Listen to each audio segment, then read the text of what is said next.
Hello internets, this is BoneCarlos coming to you live from alarM Altar to bring you another StarCraft 2 commentary.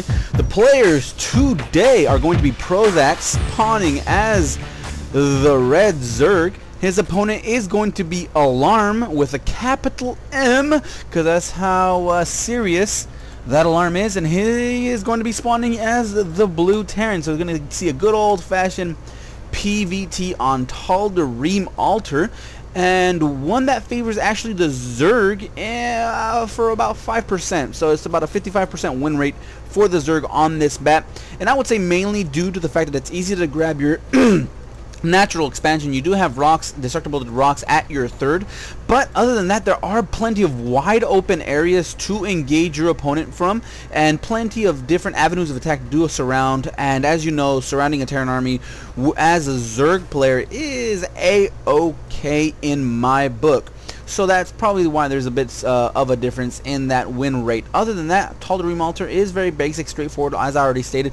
A very easy to secure natural expansion, a wide ramp leading to that natural expansion, and then another backdoor avenue of attack coming in from that third expansion if you so choose, with an extra double wide attack if you want to bring in that double decker bus. You can also choose to grab this one if your opponent is spawning away from this expansion, but seeing as they are close position by ground, this is definitely not going to be the area that you want to expand to unless you're doing a lot of ground attacks from this area. More than likely we're going to see expansions through here, expansion to this area, maybe even a cheeky little shenanigans and a quick easy to spot, or not easy to spot, easy to hide expansion over here. Since cross map positioning by the players, this actually reveals the longest rush distance of any map. So taking this expansion when you know your opponent is over here, for you're spawning close by ground, and taking that cross map base as a secret expansion isn't that crazy of an idea. But other than that, that is the map alarM Altars. There are plenty of watchtowers to grab, so grabbing these is pretty much essential, especially if you want to provide vision on enemy movements. Now Prozak did went ahead and put his overlord and scouting in the right direction, but he saw that barracks and decided to pull away because a single marine couldn't kill infinite amount of overlords, since they really can't fight back. But back in his base, we see him already putting down his expansion at the natural area. You already see him mining gas from his extractor, and I assume as soon as those 100 minerals are collected, the spawning pool is going to pop, allowing him to get that metabolic boost right out of the gate. alarM is actually pulling out a command center or fast expand of his own. Only has a barracks down, doesn't have any Vespin geysers just yet. And if Prozak sees this, no, he just scouted off, made sure he knew where his opponent was, and then pulled that overlord right back and put him in actually in a nice position, because since any ground force, no ground force will be able to spot this overlord, so it's going to be staying up here up until any flying units come about from alarM. A medevac, a Viking, or a scan would reveal it. Just whatever could look up on those cliffs. But Prozak, like I said, Prozak is got his minerals or his gas for that metabolic boost, and still continuing to mine out of these extractors, while it looks like alarM is putting down a double refineries after that. Ooh, so we see a command center here, a third command center here, so not sure exactly what he's going to do with that, since he doesn't have anything to take down these destructible rocks just yet. More than likely he's probably going to lift it off and just plant it here and just start mining almost immediately. But really there's nothing there for defense just yet. I mean, he does have 5 marines, no bunkers just yet. He actually going to use that SCV building, that command center, to put down that bunker. Is going to be safe for a bit. A couple of Zerglings are just going to go ahead and scout, and right now it looks like Prozak is going to be behind on bases as soon as this third command center is built. No add-ons on this barracks just yet, and it looks like only one, looks like 3 SCVs are mining from these refineries. Both of these players are platinum level players, so we're going to see some hiccups here and there, but that is a-okay in my book, since I am also a platinum player currently. 2 queens do hatch for Prozak, so expect to see quite a bit of creep threat, and these 2 Zerglings are going to run past these marines. Are going to scout everything, and Prozak sees this command center morphing into an orbital command, and if Prozak sees this, I will just start ramping up the offensive units, cut drone production, cut this, put down a baneling's nest, and a baneling nest is immediately put down. Start producing those zerglings. Baneling bust the front, run in with your zerglings, because your opponent is gonna have absolutely zilch to defend once your banelings do come into play. A factory is put down, and let's see exactly what he does with it. A reactor is being put down on the barracks, so more than likely he's gonna be flip-flopped and switched. I'm gonna go ahead and see reactored Hellions. But if Prozak plays his cards just right, no matter how many reactor Hellions he has, he will not be able to counteract Zergling run by at all. I mean, Zerglings getting into the base, Banelings getting into that mineral line. It will just be bad news for alarM. And right now the Baneling nest does finally finish in time for Prozak.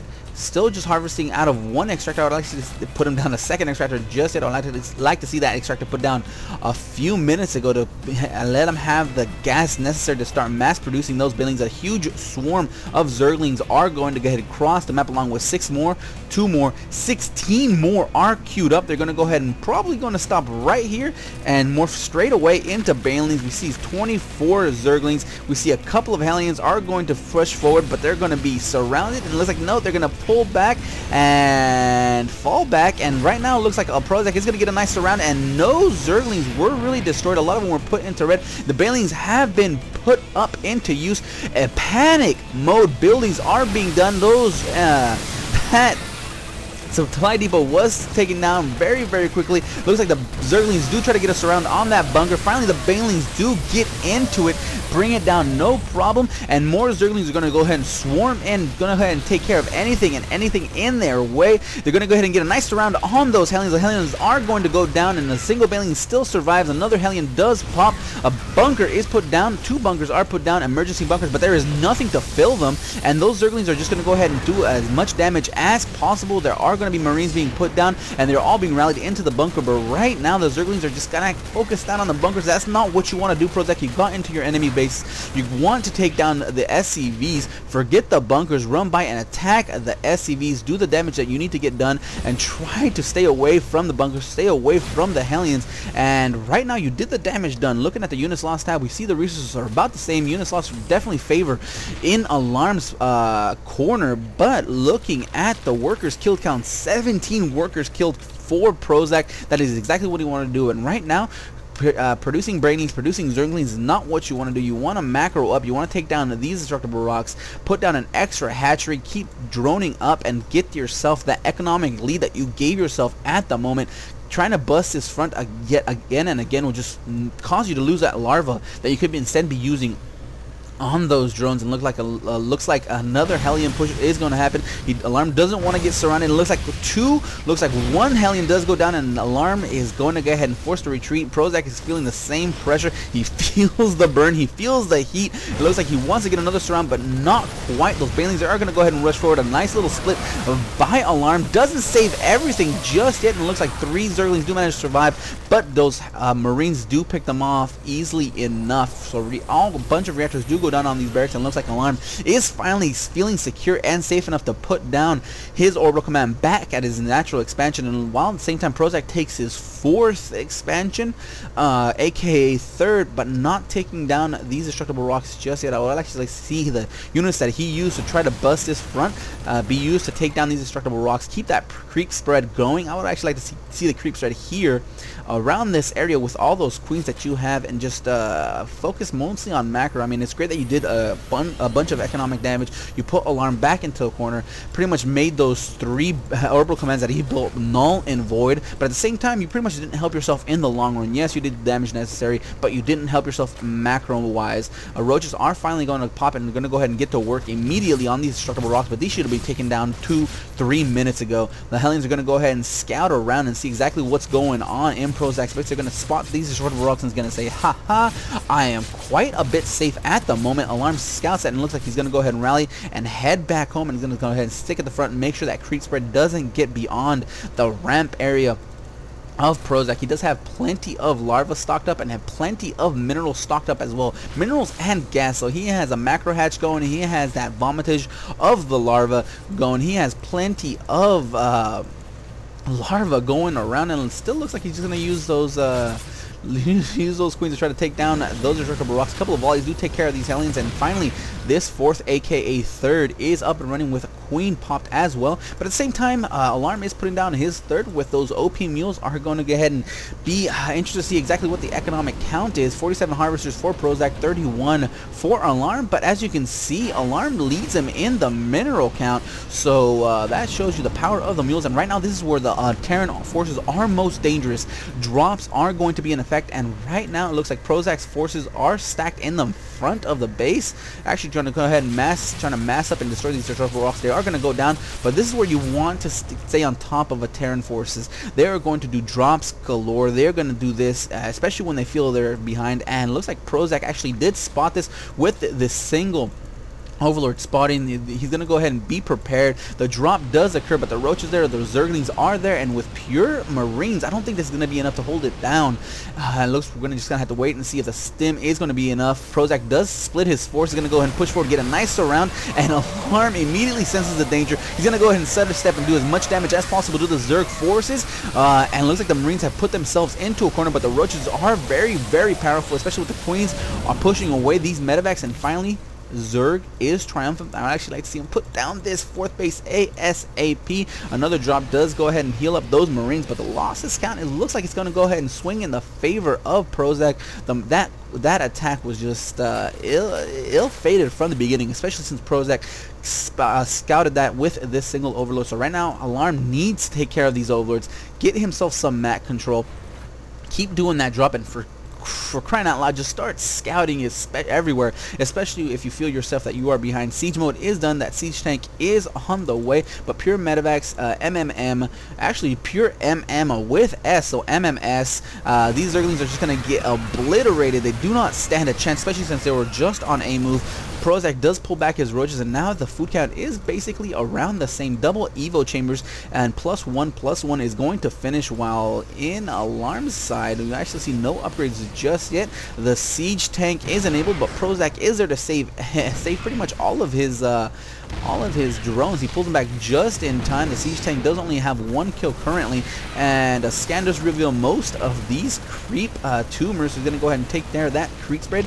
A single similar does go down. Banelings are being morphed in. Roaches do stop the onslaught of the marines, but right now this siege tank is going to go ahead and do what it does best and bombard them from a distance. I would actually like to see alarm with a couple more siege tanks. A baneling bust is going to happen yet again on those marines. Roaches are going to put forward, take care of all of the Terran forces. That siege tank goes down fairly quickly, and alarm is, again, his back is up against the wall. He is trying to take down the destructible rocks at his natural third. Alarm picks up the marines, and looks like prozak forgot about his forces that is taking down his natural expansion. The stim does finally finish it off. 44 zerglings are being produced. They're going to go ahead and trickle in here and there, and finally prozak senses and heard that his natural expansion was taken care of, but he has plenty of minerals to retake that as he sees fit. And right now he does have plenty of gas, so infestation pit is down. I would hopefully like to see plenty of infestors being produced, especially since he has gas